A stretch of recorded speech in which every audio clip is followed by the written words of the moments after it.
Bukod sa mga pagkain at magagandang tanawin, kabilang din sa mga ipinagmamalaki ng ating bansa ay ang pagkakaroon ng mayamang kasaysayan. At isa sa mga lugar na ito ay ang Malolos, Bulacan.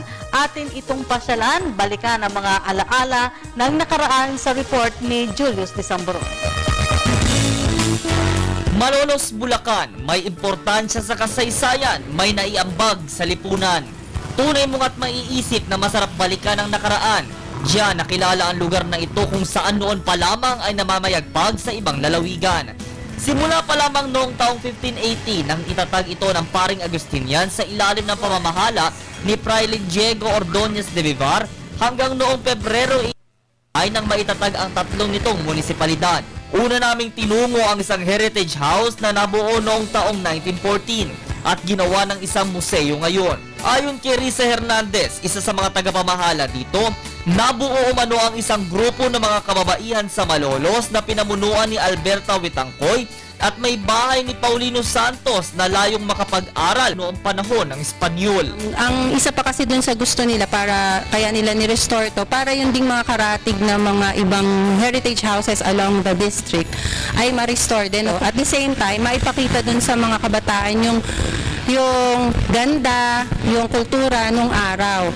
Mapapansin kahit sa ang sulok ng bahay, makikita ang mga orihinal pa nilang gamit.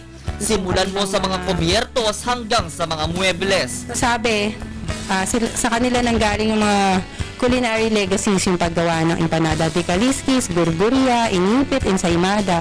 Ipinakita din niya sa amin ang mga lumang pambalot ng paboritong merienda, ang pastillas. Abay, may disenyo pa, aniya.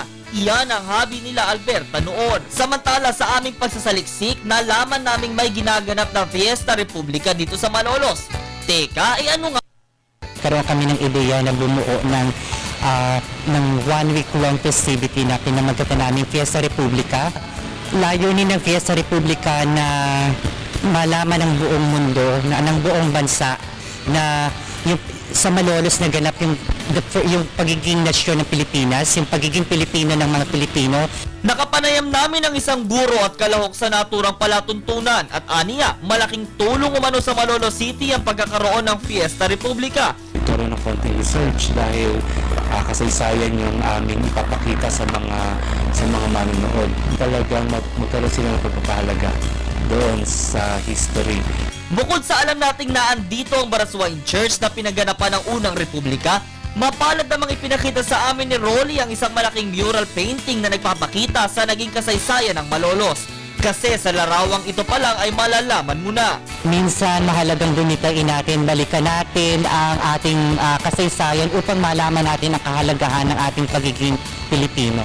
Tunay nga't masasabi na kapag tumungtong ang iyong mga paa sa mga historical sites ng Malolos, abay para ka nang bumalik sa nakaraan. Sumisimbolo ito sa naging parte ng Malolos sa ating kasaysayan.